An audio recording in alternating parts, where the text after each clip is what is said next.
So I had to go back through some of my older videos because I thought I had talked about this topic before, and sure enough, I did around the time I started the channel, but in a different vein in looking back at the summer free agency of 2010, and instead what I wanted to do in this video was take a deeper dive in what could have been had the Bulls capitalized in obtaining the big three of LeBron James, Dwayne Wade, and Chris Bosh in the summer free agency bonanza of 2010, in addition to the already up-and-coming, soon-to-be MVP of the league in Derrick Rose. And while I know what's the use of drudging up the past for something that didn't happen, well, it doesn't stop me from lamenting the fact that we could have seen our team hang a few more banners in the rafters, and it's what we'll be talking about further in this video. So what's going on, everyone? You are listening to Bulls Central here. Hope you're all doing well. Now, for those that don't remember, maybe you were too young, weren't following the game back then, but in the summer of 2010, you had arguably the biggest free agency class we have seen in recent memory in the NBA, with the top players in the league all becoming free agents in the same offseason, with the likes of LeBron James, Dwayne Wade, Chris Bosh, Joe Johnson, Amari Stoudemire, Carlos Boozer, David Lee, even Dirk Nowitzki and Paul Pierce were technically free agents after they declined their player options, but then re-upped with their respective teams. And it was absolute madness in terms of where these players were going to go, most notably LeBron, Dwayne Wade, and Chris Bosh, who were the top free agents of that class. Now, for the Bulls, they were in an incredible position because not only were they this young team that was on the up and up with the likes of Derrick Rose, who was blossoming into the star, but also Joakim Noah, who was coming into his own as one of the better defenders in the league, one of the better bigs in the league, Luol Deng, a great two-way player, and on top of that, the Bulls had a ton of cap space before going into that summer, enough to sign 2 max players. And there was serious belief that the Bulls had a legitimate shot at not just 1, but potentially 2 of those top free agents, especially with the interest being shown from Dwayne Wade being from Chicago, and of course, LeBron wanting to play with Wade and also going to one of the biggest markets in the NBA in the house that Michael Jordan built. But of course, we all know what would eventually happen. The infamous decision that aired on ESPN where LeBron notified the world that he was going to Miami. Dwayne Wade would re-sign with the team, and Chris Bosh would also join the Heat, forming one of the biggest super teams of this generation. And for the Bulls, they were left with the consolation prize of Carlos Boozer, while also signing some solid role players like Kyle Korver, CJ Watson, and Ronnie Brewer, who I actually ended up having on the channel way back in the day and was a great guest on the show. But of course, I don't need to rehash the history in great detail. The Bulls would actually end up proving to be one of the better teams in the league and poised to win titles even without LeBron and co. With the ascendance of Rose becoming the youngest MVP in league history, Noah and Deng rising to stardom, and Tom Thibodeau coaching the hell out of those guys to the best record in the league in back-to-back seasons. But it was never enough to get the Bulls over the top in beating the Heat. And then, of course, we all know what would happen in 2012 when Rose tore his ACL and would never be the same player from there on out.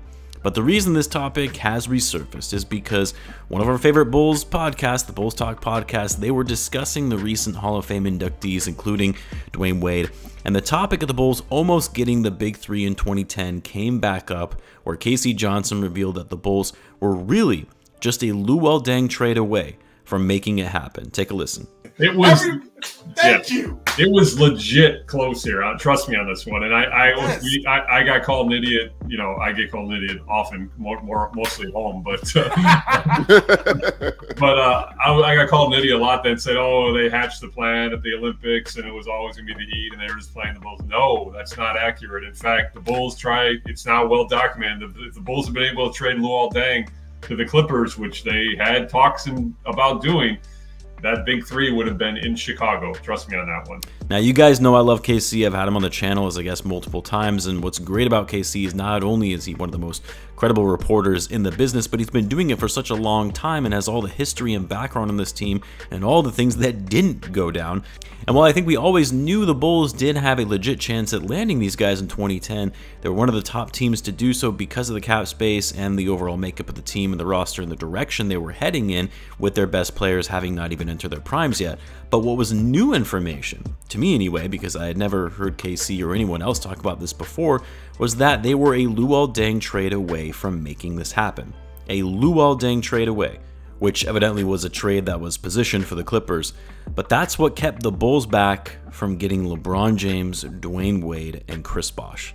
Now again, I'm sure there was a bit more context behind this. Maybe the Clippers weren't as interested as the Bulls thought, but I trust KC when he says that the Bulls, had they moved on from Deng, which would have afforded the Bulls the requisite cap space to sign all three of those guys, that would have gotten it done. They would have signed in Chicago. I believe him. And as painful as it was to already hear when Chris Bosh said this a few years back in a podcast that Chicago was really their only other option outside of Miami, the pain of hearing that all the Bulls had to do was trade Luol Deng to create this potential dynasty is crushing, to say the least. Now don't get twisted, Deng was a hell of a player. Would go on to be a two-time All-Star and in my opinion one of the more underrated players in Bulls history. And one of my favorite players in Bulls history.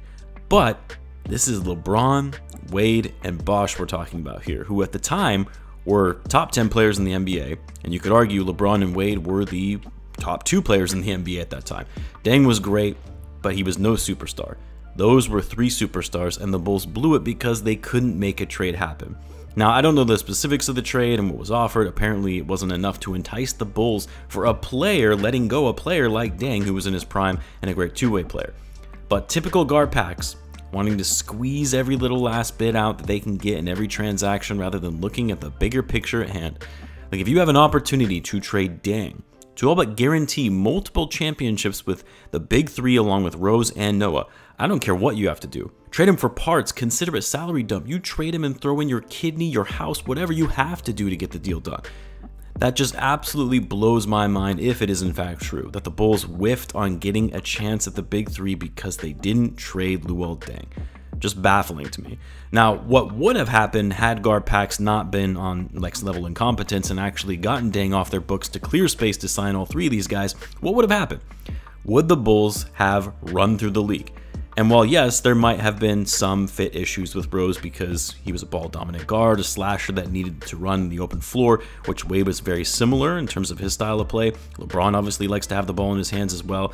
But that minor concern, there was no doubt in my mind that the Bulls would have produced another dynasty. I mean, first of all, you look at how dominant the Heat were during those years. I know they ended up only winning 2 titles in those 4 years that they were together, but they went to the finals every time and were one of the best teams in the league throughout it. They were that good, and then you look at the supporting cast that they had around them. Mario Chalmers as their starting point guard, Ilgauskas as their big man, Mike Bibby, old man Juwan Howard, Joel Anthony. The depth on that Heat team was crap, but it didn't matter because the big 3 were that good and came out of the East every season those 4 years. Had they come to Chicago, played with Derrick Rose as the starting point guard, a guy who was already an all-star at the age of 21, Noah, one of the better bigs in the league, high IQ, high energy guy, passing big man that could crash the boards and protect the rim. Taj Gibson coming off the bench, who was only in his 2nd season in the NBA at that time. Who knows if the Bulls would still have been able to get Korver, Ronnie Brewer, CJ Watson with a little cap space they would have had left after signing the big 3. But regardless, you're talking about a superstar cast, one of the best starting 5s ever assembled. Yes, even better than some of the starting 5s the Bulls had back in the 90s because they would actually have a star point guard and a star center. Yeah, forget about it. This team would have run through the league with 4 straight championships, and who knows, maybe Rose never gets injured because there wouldn't have been as much pressure on him on offense to control the tempo of the game. We don't know that, of course. It's very possible Rose would eventually suffer the same fate we know today, but even with Rose going down, they still would have had freaking LeBron James, Dwayne Wade, and Chris Bosh. Yeah, they would have won multiple titles, and you wouldn't be able to convince me otherwise. But of course, we can relive the past and try to rewrite history as much as we want, but it won't change the fact that the Bulls have had incompetent leadership at the top for decades that have prevented yet another dynasty from happening, possibly even greater than the last one, depending on how long some of those guys ended up staying with the team. What do you guys think though? How many championships would the Chicago Bulls have won if they were able to sign those 3 guys in 2010? Let me know in the comments. As always, be sure to subscribe, and I'll see you guys in the next one.